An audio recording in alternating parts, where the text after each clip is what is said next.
Hello friend, welcome back to my YouTube channel study material.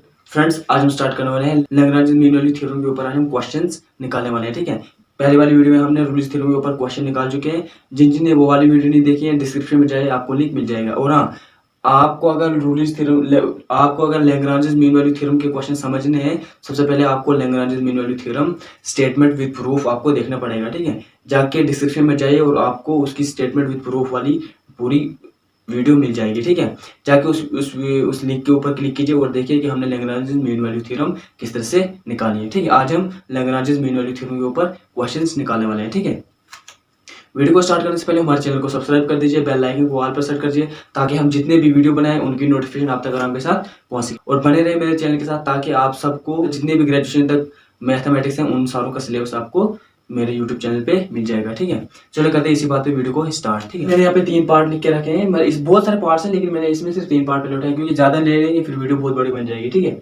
तो हमने 3 part में, जिस तरह से पहले हमने रूल्स थ्योरम निकाली है, जिन जिन वाली वीडियो देखी है, कि वो आपको आसान हो जाएगा। ठीक है, तो ये हमारे पास इसकी लैग्रेंज मीन वैल्यू थ्योरम की स्टेटमेंट है। इसमें सिर्फ 2 कंडीशन है। रूल्स थ्योरम में 3 कंडीशन है, इसमें 2 कंडीशन है। हमने इसमें क्या करना है, सिर्फ 2 कंडीशनों को सेटिस्फाई करवाना है और क्वेश्चन हमारे पास आसानी से निकल जाएगा। इस तरह से रूल्स थ्योरम में हमारे पास 3 कंडीशन थी, वो तीनों हमें सेटिस्फाई करवानी है। यहाँ पे भी 2 है, तो 2 ही सेटिस्फाई करवानी, और कुछ नहीं। बस स्टेटमेंट ये बताती है फर्स्ट कंडीशन कि जो हमारा फंक्शन होगा, इसको हमने कंटिन्यूस दिखाना है। ठीक है, दूसरा हमारे पास इसका डेरिवेबल में इसको डिफरेंशिएट करके इसका डिफरेंशिएट आना चाहिए। ठीक है, मतलब 0 नहीं होना चाहिए। ठीक, फिर उसके बाद एग्जिस्ट कर रहा है कोई रियल नंबर सी, और वहां से हमने एवरेज ऑफ सी की वैल्यू निकालनी है। ठीक है, तो चलिए करते हैं सबसे पहले पहला पार्ट का सोल्यूशन स्टार्ट।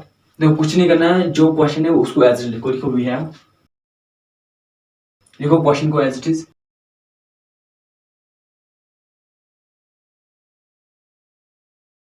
ये हमारे पास फर्स्ट पार्ट है। ठीक है, इसमें क्या करना है, इसमें हमने 2 कंडीशन, इसमें दोनों कंडीशन हमें सेटिस्फाई करवानी है। तो फर्स्ट कंडीशन से हमें सेटिस्फाई करवाते हैं। फर्स्ट कंडीशन को हमें सेटिस्फाई करने के लिए हमें पहले पता करना होगा कि ये जो क्वेश्चन है ये किसकी फॉर्म में दिया हुआ है। तो मैंने लैग्रेंज मीन वैल्यू थ्योरम की स्टेटमेंट के ऊपर आपको बता दिया है कि मतलब लैग्रेंज मीन वैल्यू थ्योरम की स्टेटमेंट हमारे पास किसकी फॉर्म में दी होती है। ट्रिग्नोमेट्री की फॉर्म में दी होती है, पॉलिनोमियल की फॉर्म में दी होती है, साइन कास्ट टेन वगैरह की फॉर्म में दी हुई होती है। तो आज हम देखेंगे ये हमारे पास क्वेश्चन किसी फॉर्म में दिया है। तो ये हमारे पास एफ ऑफ एक्स मतलब पी ऑफ एक्स की फॉर्म में दिया है। ठीक है, पी ऑफ एक्स क्या होता है, a x square plus b x plus c, ये होता है पॉलिनोमियल। ठीक है, पॉलिनोमियल की ये कंडीशन मतलब ये होती है फॉर्म। तो ये देखो एफ ऑफ एक्स ये किसकी फॉर्म में दिया है, पॉलिनोमियल की फॉर्म में। तो लिखो जो हमारा फंक्शन है वो किसकी फॉर्म में है, पॉलिनोमियल फॉर्म में। लिखो F it is a polynomial. ये हमारे पास क्या है, पॉलिनोमियल फंक्शन।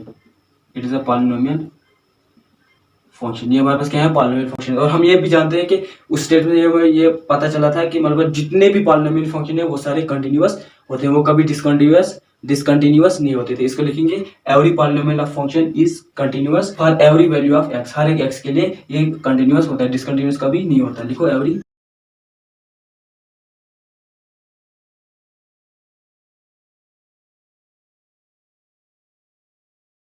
ठीक है, every polynomial function is continuous for every value of x, हर एक एक्स के लिए। देखिए हमारे पास जो फंक्शन है वो क्या है, हमारे पास कंटिन्यूअस है, simple. F of x is continuous on in close interval a b यहाँ पे क्या हमारे पास 0 और 1।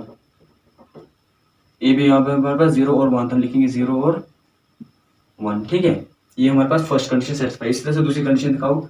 इसी तरह से हमने रूलिस थ्योरम भी की थी, सेम सेम, कुछ फर्क नहीं है। ठीक है, फिर इसमें डिफरेंशिएट करो पहले। F dash of x is equal to, करो इसको डिफरेंशिएट। एक्स पावर पे 1 है, तो यहाँ पे बचेगा 2 माइनस, यहाँ पे पावर 2 है, 2 एन मतलब n x raise power n minus 1, ये होता है फार्मूला। ठीक है, तो एन यहाँ पे एन क्या हमारे पास 2 और एक्स तो ऑलरेडी है, तो इसमें एन माइनस 1, एन हमारे पास 2 है, तो 2 माइनस 1 कितना होता है 1, एक्स रेज पावर 1, तो मतलब 2x आएगा। ठीक है, फिर हम बोलेंगे हमारे पास ये डिफरेंशिएट हुआ, ये हमारे पास क्या आएगा, डिफरेंशिएबल इन, देखो एफ ऑफ एक्स इस, ये डेरिवेबल हुआ ओपन इंटरवल ए बी में, लिखेंगे इन डेरिवेबल ओपन इंटरवल 0 और 1। ठीक है, तो इसमें ओपन दिखाना है और इसमें क्लोज दिखाना है, और कुछ नहीं करना। दोनों कंडीशन हमारे पास सेटिस्फाई, हम लिखेंगे देयरफॉर एफ ऑफ एक्स जो फंक्शन है वो सेटिस्फाई कर रहा है बोथ कंडीशन। ठीक है, F of is satisfies both the condition. ठीक है, बोथ द कंडीशन ऑफ, मैं शॉर्ट में लिख रहा हूँ, पूरा लिखना है, Lagrange's mean value theorem, Lagrange's mean value theorem, मैं शॉर्ट में लिखो LMVT, ठीक है। तो उसके बाद देखो दोनों कंडीशन तब है, then there exist at least one real value c, लिखो सेम इसको as then there exist at least one real value c such that f dash of c is equal to f of b minus f of a divided by b minus a। अब देखो इसमें हमें क्या चाहिए, f of पहले f of a भी चाहिए, f of b चाहिए, और b और a तो ऑलरेडी हमारे पास 0 और 1 है, तो f of b और f of a निकालना पड़ेगा। तो f of b सबसे पहले f of a निकालो, a हमारे पास यहाँ पे 0, तो f of 0 निकालना पड़ेगा, ठीक है। f of 0 क्या निकलेगा, यहाँ पे डालते जाओ वैल्यू, x की जगह 0 0 डालते जाओ, तो ये बनेगा f of 0 is equal to 2 into 0 minus 0 का स्क्वायर इज इक्वल टू, तो 0 माइनस 0 ये सारा क्या हो जाता है, 0 हो जाता है। इससे f of b निकालो, आप f of b क्या हमारे पास 1, f of 1 निकालो, कितना यहाँ पे 1 डाल दे जाओ, 2 इंटू 1 माइनस 1 का square is equal to 2 minus 1 is equal to 1, तो f of 1 हमारे पास क्या आया, 1 आया। डालते जाओ वैल्यू क्या बने हमारे पास, f dash of c is equal to f of b हमारे पास क्या है 1 माइनस f of a हमारे पास क्या निकला 0 डिवाइड बाई b हमारे पास क्या है 1 माइनस 0। इस तरह से करो।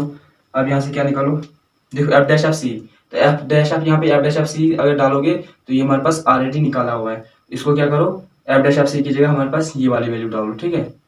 एक्स की जगह सिर्फ सी डालना है, बाकी क्योंकि डिफरेंशिएट है यहाँ पे डिफरेंशिएट बोल रहा है, डिफरेंशिएट की वैल्यू यहाँ पे ये डालो जाओ, ये बने हमारे पास 2 माइनस, क्योंकि यहाँ पे एक्स की जगह सी डालना है, ठीक है। अब इसके बाद क्या करना है हमने, ये प्लस में आगे माइनस में जाएगा, 2c is equal to 1 minus 2, यहाँ पे बन जाएगा minus 2c is equal to minus 1, ठीक है। माइनस माइनस कैंसिल हो जाएगा, ये बन जाएगा c इज इक्वल टू 2 है तो ये डिवाइड हो जाएगा 1/2, c की वैल्यू क्या निकली हमारे पास 1/2, तो हम लिखेंगे therefore c is equal to 1/2 lies between close interval 0 और 1, तो 1/2 0 और 1 के बीच में, क्योंकि 0.5 होता है तो ये 0 और 1 के बीच में लाइज कर रहे हैं, तो हम लिखेंगे hence Lagrange's mean value theorem is verified. होगी हमारे पास लैग्रांज थ्योरम वैल्यू वेरीफाइड, ठीक है। अब इस तरह से दूसरा पार्ट का निकालो, कुछ नहीं करना है, सिर्फ यहाँ पे क्वेश्चन चेंज करो, उसके बाद इसको एज लिखो। तो क्वेश्चन हमारे पास क्या बोल रहा है, f of x 2x square, यहाँ पे स्क्वायर डाल दो 10x, इसको खत्म कर लो, ठीक है। सिर्फ क्वेश्चन जितना चेंज करो, माइनस 10x प्लस 29 इन क्लोज इंटरवल 2 और 7, ठीक है। ये है और कुछ नहीं करना है। ये भी किसकी फॉर्म में है, पॉलिनोमियल की फॉर्म में, इसको एज लिखना है, it is a polynomial function, every polynomial function continuous, ठीक है, ऑफ x, फिर ये हमारे पास फर्स्ट कंडीशन सेटिस्फाई होगी। अब इसकी डेरिवेबल निकालना है, यहाँ पे भी चेंज होगा थोड़ा, बाकी कुछ नहीं, तो इसकी डेरिवेबल निकालो। देखिए मैंने हमारे पास 2 to the 4, क्योंकि ये 2n पीछे आ जाएगा, 4x, ठीक है, माइनस 10x तो खत्म हो जाएगा, यहाँ पे बचेगा 10 और ये तो 0 हो जाएगा, बस इतना आया। ये हमारे पास इसका डिफरेंशियल निकल, तो ये हमारे पास कितना आ रहा है 2 और 7, यहाँ पे भी चेंज होगा, यहाँ पे भी चेंज होगा 2 और 7, बाकी कुछ नहीं, इसको एज लिखो। ये हमारे पास डेरिवेबल हो गया।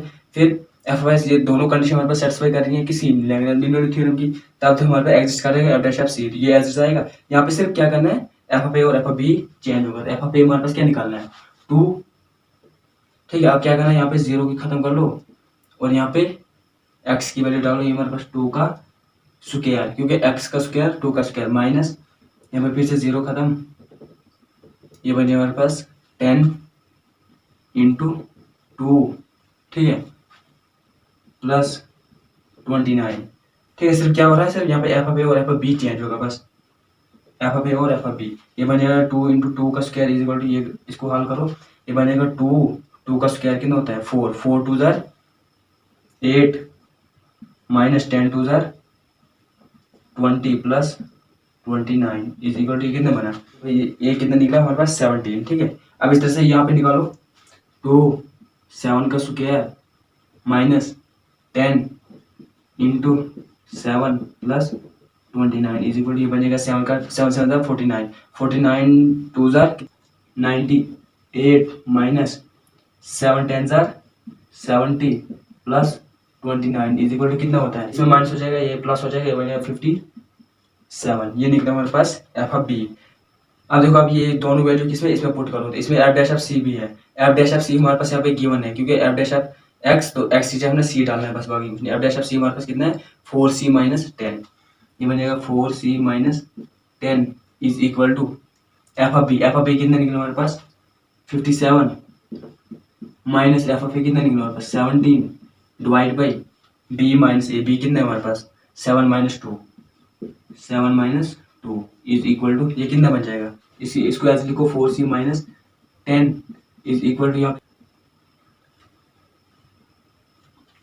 इज इक्वल टू, ये बन जाएगा 8 5 40, ये हमारे पास 8 आया, तो टोटल कितना हमारे पास 4c minus 10 is equal to 8, ये निकला हमारे पास इसकी आंसर। अब यहाँ से c निकालो, 4c इज इक्वल टू, ये माइनस 10 आगे जाएगा, ये बनेगा 8 प्लस 10, ठीक है। 4c is equal to 8 plus 10 कितना होता है 18, c is equal to 18 divide by 4। अब ये दोनों 2 से उड़ते हैं, उड़ाओ कितना होता है, ये बनेगा 9 2 18 डिवाइड बाई 2 2 4, 9.2 किसमें बिलोंग कर रहा है, ये देखो इसमें लाइज कर रहा है 9.2, हाँ कर रहा है, इसमें लाइज किसे 2 और 7 के बीच में, ये बन जाएगा हमारे पास, लिखेंगे therefore c is equal to 9/2 lies